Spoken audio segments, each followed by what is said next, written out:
Hey, and welcome back to the podcast. Tommy Whitehead is here from TomcoSolutions.com and TommyWhitehead.com. Tommy Whitehead is a licensed contractor. He's the president and owner of Tomco Solutions, Inc. He specializes in full-service property makeovers, disaster restoration, and residential renovations. And he's also a podcaster, and he's also one of only 50 certified LGBTQ business enterprises in the construction industry nationwide. So he is all about the marketing aspect and all about podcasting and making a difference and getting your voice heard and all those wonderful things. So, Tommy, glad to be speaking with you. Man, Robert, I am happy to be here because I was actually on another podcast recently and we were talking about the construction industry, and they don't talk about marketing and they don't talk about networking. So I don't know how many guests you've had on your podcast in the construction industry, but I love getting out there and showing that marketing and networking work for the construction industry as well.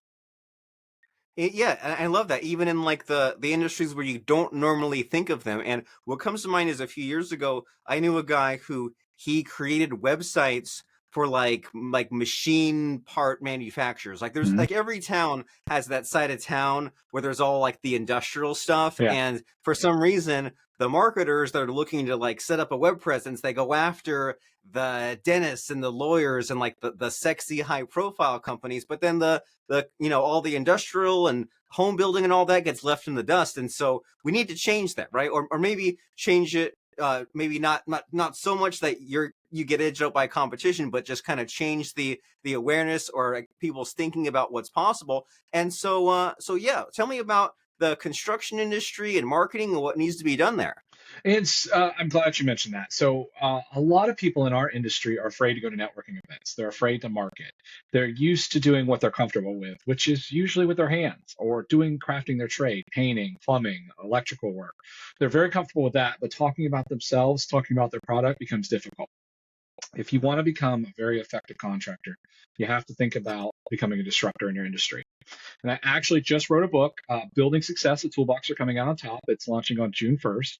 And it talks a lot about my journey in the construction industry. You know, I was originally a poor kid. I was a director in finance and accounting before I went into construction. When I finally went into construction, I've been in it for 12, 13 years now and got a lot of experience under my belt.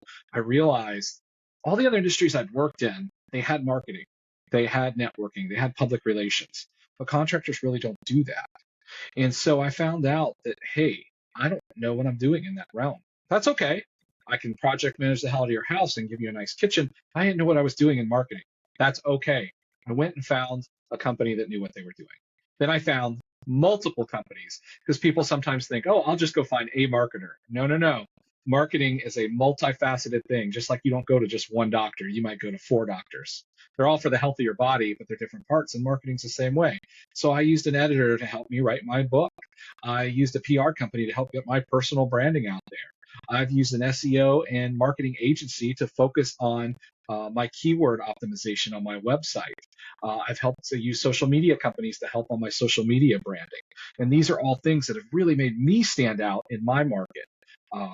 There's work to be had, but contractors are a little nervous about putting themselves out there, and I learned to get over my discomfort. Very nice. And this whole idea of like getting outside of your comfort zone and thinking with like a PR marketing mindset. I mean, it's huge, right? It's very much needed. And you're reminding me that I used to be in Toastmasters for several years, and we would have people who would come in and they would just work like normal office jobs, so to speak, right? Like they would say like, oh, well, I'm just some like junior accountant. And I'm like, well, no, like even though you have this career, like you've been in this for how many years and you do all these things in a certain way. And you probably even in any job, any career, if you've done it for more than a few years, you probably have a message. You probably have things to say. And what's the downside in raising your profile somewhat, in having a book and having a website and having it SEO'd out and running some ads for the career opportunities, just in this particular case for this person. But then if we have a company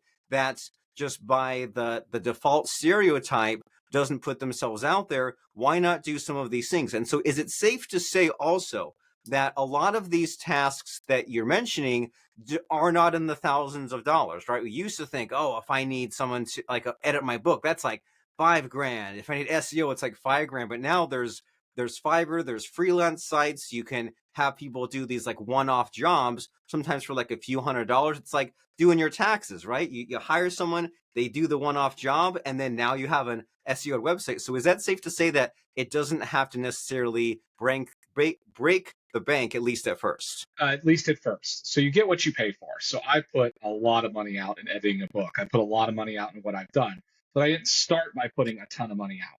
I started small and I started working my way up and seeing the results. So you're right. There's those independent websites that can help you out. Look at it this way.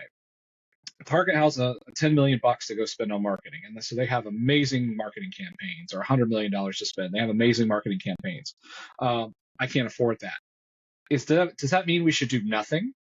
No, it doesn't mean we shouldn't do anything. If we're not doing any social media right now, we can afford $100. Most people can figure out $100 a month.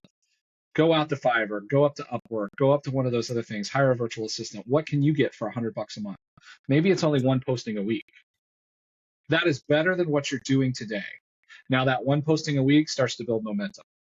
Now all of a sudden, wow, that one posting a week, somebody contacted you because they love that kitchen you did, and that's a $50,000 job. Wow, now I could definitely afford to do 5 posts a week, and it's $500 a month, and it's small incremental growth. Everybody gets this perception that we have to be perfect immediately, but getting something done and doing it a little bit at a time, there's nothing to be ashamed with that. It's going to slowly and gradually beef up over time. If you have the $100,000 marketing budget, definitely go for it. But most of us didn't start out having $100,000 available to spend. Most of us are entrepreneurs that started out with very little bit to spend. So find somebody to help you out, and you'd be surprised, like you said, how inexpensive it can be just to get a little better, and then a little better, and then a little better. Right, that snowball effect. So small incremental growth, especially if you are maybe not quite open to the idea yet, right? If you're in the construction industry, you say, "Oh, I'm a blue collar worker. I don't know about that social posting Mhm. newfangled," and you say, "Well, just try it out." And set aside a little bit of your monthly budget at first. Say, okay, well, I can dedicate $100 a month. What will $100 get me? And kind of figure out that math equation, and where is there a good fit there, and then try it out for a set amount of time as kind of a trial period. And then if that leads to things, if that leads to some people contacting you, then that's more justification. And that's like slightly increasing the confidence of getting to where you need to go. And so since you are an author, a future author, and you are a podcaster, you know how fun and helpful stories can be, especially stories that resulted in your own failure, stress, transformation. So do you have a fun story to share with us just about your rise to the top in the construction and marketing spaces? I absolutely do. So let's talk about the first time I think I became a disruptor. All right. So I was about, it's a great story. I was about 6 or 7, and I saw all the kids on TV that were selling lemonade. You know, you see a little show and they're in a little suburb and they're selling lemonade on the curbside and they're making money. I grew up pretty poor. And so I wanted to sell lemonade to make money so I can go to Disney World. Well, here's the problem. I lived out in the country. And in addition to living out on a country road, I lived on a deep, um, uh, far back lot with a long driveway. And so there was hardly a handful of cars that would come by in any particular day. But in my mind, I'm going to put that lemonade out there. And it's going to be great. And it's going to be so popular. I need to get a lot of lemonade. I need to get that quick. So I'm like, okay, there's a long driveway. Now, I can't come back and do one pitcher at a time. I said, I'm going to have so many people. I really got to do this. So I decide, I got to make this in batches. What's the largest container I can find in my house? Oh, it's my bathtub. So I start filling up the bathtub. I go to start scooping the lemonade, and there my mom comes in yelling at me. What are you doing? Why are you wasting my lemonade? I had to pull the plug. My lemonade empire went down the drain, literally, and it was tragic. I just lost the ability to go to Disney World now.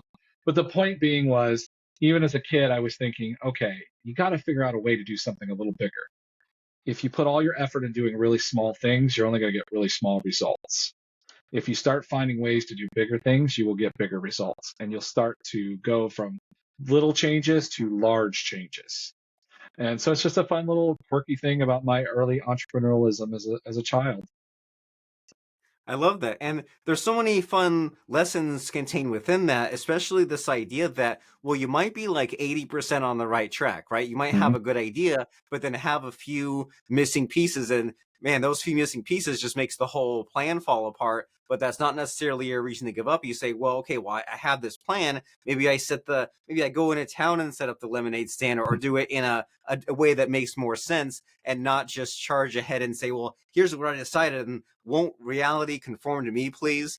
And so that's really cool to think about. And so, as far as what you've done in the more recent years, like, was there a time in your business growth trajectory here where things really blew up for you? Like, was there like a single change, like during the networking or the website or the ads? Was there a kind of like a big boost one year in your kind of upward climb? So I would say the last year, between 2023 and 24, has been big for me. 2020, I almost lost my business. It was rough, like it was for so many of us. My mom was diagnosed with cancer. Fast forward 2 years, started to climb out of that. She passed away at a very young age, and I realized I needed to change what I was doing. Maybe it was a realization of her passing away young. Maybe it was just unfulfillment with what I was doing in the construction industry. I realized I got to go and do what I'm good at. And I'm good at construction, but I'm even better at communicating. I'm better at motivating. I'm better at project management, dealing with the clients than I am with a hammer. And so I took the liberty to say, hey, I'm going to get a PR firm. And everybody thinks a PR firm, a big New York PR firm, is going to cost you 50,000 a month. You can get them for a couple grand a month, and you can get them for only a few months. It was a big investment. It freaks me out. I thought it was a waste of money at first. Here I am a year later. I have gone from somebody that was not relatively known in Tampa to known as a top level connector. I have formed a nonprofit, worked on other nonprofits. I sit on the board of directors of one of the most prestigious business clubs in the entire city. I have donated tens of thousands in charity, not my money, but I managed to connect and find money for charities just to give back my time. I have become known in the community as a philanthropist, as an entrepreneur, as a podcast host, as a connector, and it has really had a massive effect. Currently, I just said June 1st is my book is coming out, but I'm also throwing a success summit. I'm actually doing a 3-day special summit here in Tampa to bring connectors together. And it's going to have everything from yacht tours to an open bar to food trucks to vendor fairs and even a Rocky Horror Picture Show live shadowcast. And all that is a form of networking.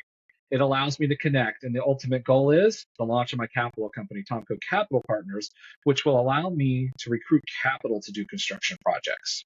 So that extra percentage that usually goes to capital raisers comes to my pocket now. I'm already doing the construction, I'm already doing the value engineer. But nobody would have trusted me with money had they not gotten to know Tommy as a person. It's called know, like, trust. It's a principle in marketing that most people don't believe in, but it's very valuable. None of this would have been happened if I didn't start a small chance by joining a club, if I didn't start a small chance by hiring a PR agency. And now I spend tens of thousands a month on marketing, and it comes back to me. It's substantial.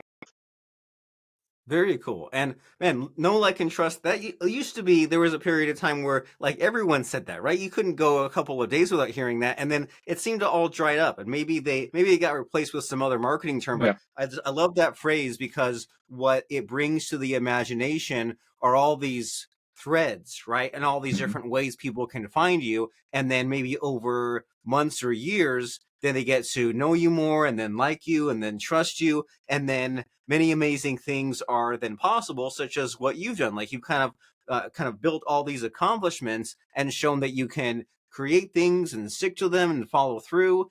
And so what is kind of counterintuitive is the PR marketing piece, right? Because it's always tempting to say like, oh, well, my time is so split. I need to just focus on my business. I need to deal with the employees and the projects and the sales and the marketing. And then sometimes the networking gets is like one of the first things to go, right? Especially Mm-hmm. when things maybe not necessarily get financially tough, but when just the time in the day gets completely filled up. It's like, oh, well, I only have time for like five things, not six. What's number six to go? Networking. So how do you fight that? How do we keep the networking, referral, PR machine alive so that it feeds the other stuff, but also have time, but also so we don't sacrifice the main business in the process.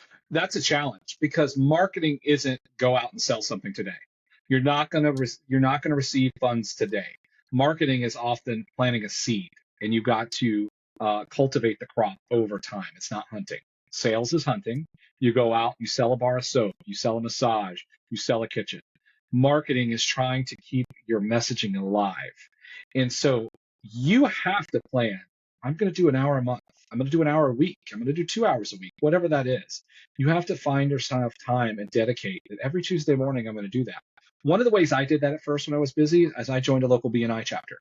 I became very, very successful in that, making hundreds of thousands of dollars from that BNI chapter. But I went every week and I worked the program and I stopped making excuses about why I couldn't do something. And I did uncomfortable things. All of a sudden, they became comfortable.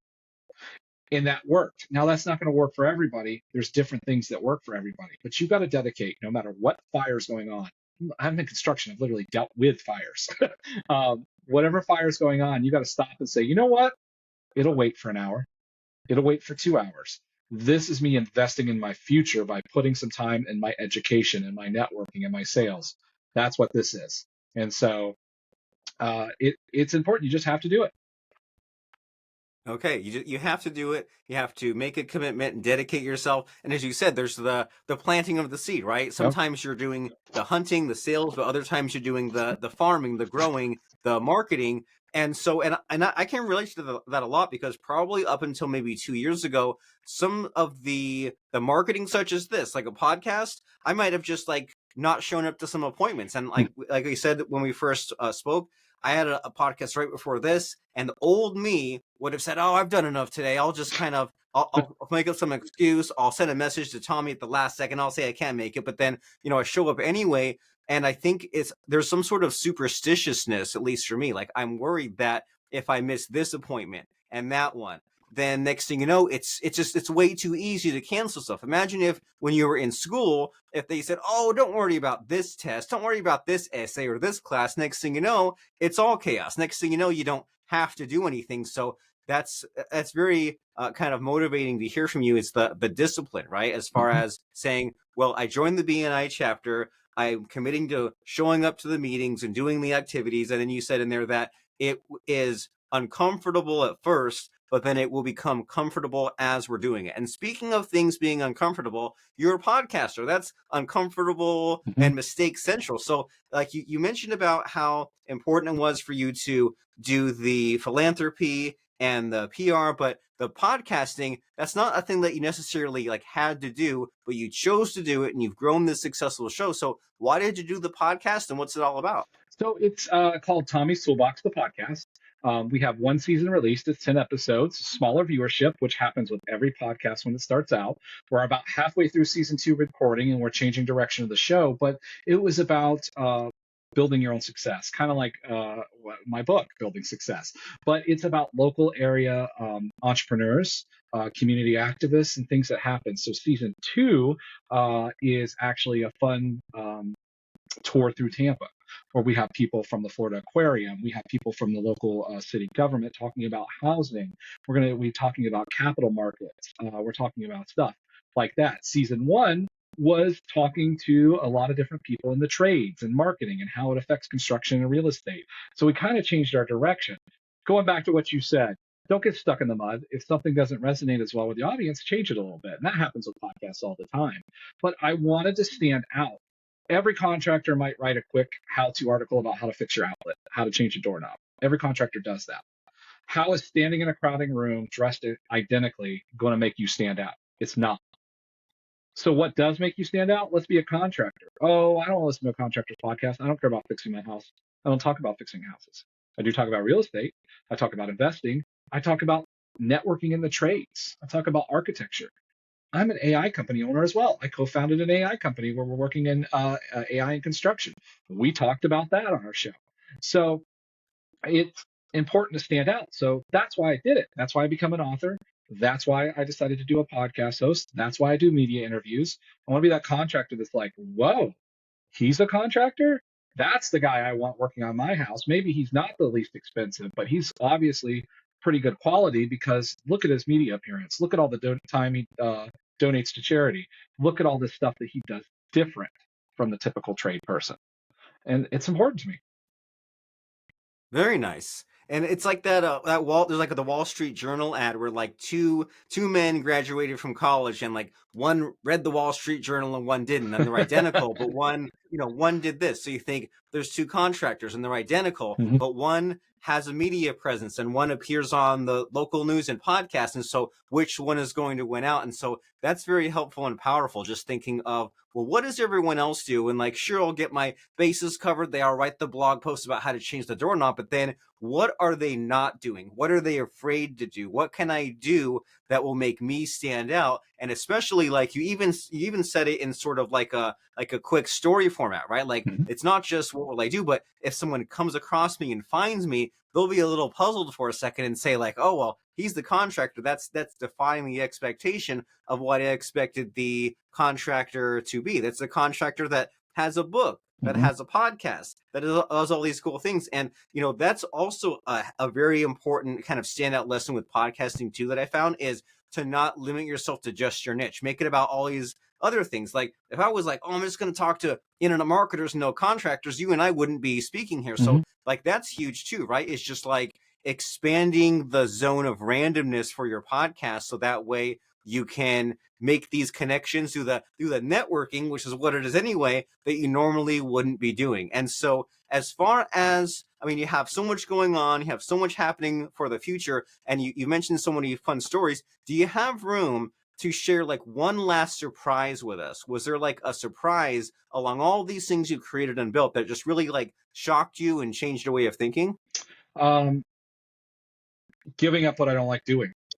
As entrepreneurs, we all think we don't have the money to do that. We have to do the bookkeeping. We have to do this. We have to do the marketing. We have to do all the stuff we're uncomfortable with. No, if you're not good at it, don't waste your time at it. Because if you're good at something, you will get that done so much quicker, so much more efficiently, much better quality. It is agonizing. We all have those tasks in our jobs that we find agonizing. It might be doing the monthly accounting report. It might be running a staff meeting. It might be a litany of other things. If you hate doing it that much and it's detracting you and it's taking so much longer than somebody else would to do it, buy back your time. Hire somebody to do that, even in small increments. You'd be shocked if you let that go. You are focusing on the 20% you're really good at. Stop trying to be good at everything. And that's one thing I communicate very, very prevalently in my book is when I figured out that I can know a little bit about everything, but I'm not the ideal person to post my social media. I'm not the ideal person to close a sale, but I am the person that's the face of my company. I'm the one that develops relationships. I'm the one that sets the ship, the course of the ship. I'm good at that. When I focus more on that, it frees me up with other people doing things, and all of a sudden I'm bringing in more leads, more sales, more marketing deals, more financial contributions. More of those are coming in because I'm spending time doing things like this, talking with cool people like you about marketing or construction or capital. Um, you gotta let go and have a little faith and find somebody that's good at those things and do what you're good at and do what you have a passion for. Stop slaving at your own job, especially if you're an entrepreneur. You shouldn't be slaving at your own job. It should be something you enjoy. Right. I agree completely. And I like that a lot that you have you're supposed to have the freedom as an Mhm. entrepreneur to kind of slice and dice and figure out like, well, what are the things that kind of drain my energy that I don't like? But am I also to understand that you still do the hard things, right? Like even doing like these massive events, it's not like you're going for the path of least resistance or what's easy. You're going for just what you're good at, right? You're like going for the plus, not necessarily avoiding the minus. Absolutely. It's not easy throwing a 3 day event for hundreds and hundreds of people, coordinating yachts and entertainers and a whole bunch of other stuff. And I have help doing it. It's not the easiest path. I could just do podcasts all day. If I got really good at doing podcasts, I could get sponsorships and I'd be good to go. Uh, but there is a element where you have to still get out and do your trade, or you still have to do stuff you don't like. I'm comfortable with my finance and accounting, but that's a big drawback to almost every business owner. They're afraid of it. They never want to review it. Well, you still have to spend some time in your books. Even if you have an accountant or bookkeeper, you still have to do those things. So what I'm saying is don't cut yourself out of your business at all. You can't do that. But you have to trust the people that you hire to do it and make sure they're quality people. There's too many people that hire their husband or their wife to do their bookkeeping, and it's horrible at the end of the year. Make sure that you're hiring the quality people that you need to do the job that you need them to do, and it will free you up as an entrepreneur to be a little bit more passive in what you're doing, because that's our ultimate goal. Every entrepreneur's ultimate goal is to create and have somebody else take over while you step back and create a little bit more passive income for yourself. And in the way that you phrase it there, it's incremental progress, just like Mhm. everything else, right? It's not like you have to throw everything out and hire all these people. You can kind of get these results over time and have the small wins, which leads to the even bigger wins. And so I love these lessons, the having the good people around you and also watching those numbers, even if that's a little uncomfortable. That seems to be like the last few weeks or so, like the repeat advice. It's like just get really like obsessive and intuitive and absorb the numbers in your business. That way you can correct these problems before they become big problems. And so you're such an inspiring figure in the construction industry and podcasting and what you've done. So if someone says, all right, Mr. Tommy Whitehead, whether I'm in the Tampa area or outside the Tampa area, how do we find out more about you and what you have going on? Easiest way is to go to tommywhitehead.com, and you can find all the cool stuff, including you can pre-order my book. You can find out about the Building Success Summit. You can connect with me on all my socials. I'm very, very heavy on LinkedIn, but I'm on all the social media platforms, and that's the easiest. So you just go tommywhitehead.com. It's all right there at your fingertips. Wonderful. That is the hub, TommyWhitehead.com. And as we are wrapping up our conversation, Mr. Tommy Whitehead, you're a podcaster, you're an author, you know the value of the bite-sized sound bites. And it is the moment for that right now, where I ask my guest about a fun quote or lesson that they think can really help us. So what do you have today as far as a sound bite, as far as a helpful quote or lesson? Believe in yourself. You're going to fail. It's okay. Get up, learn, and move on.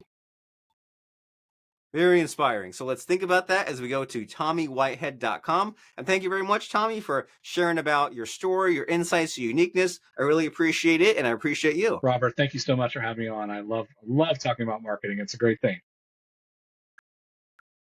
All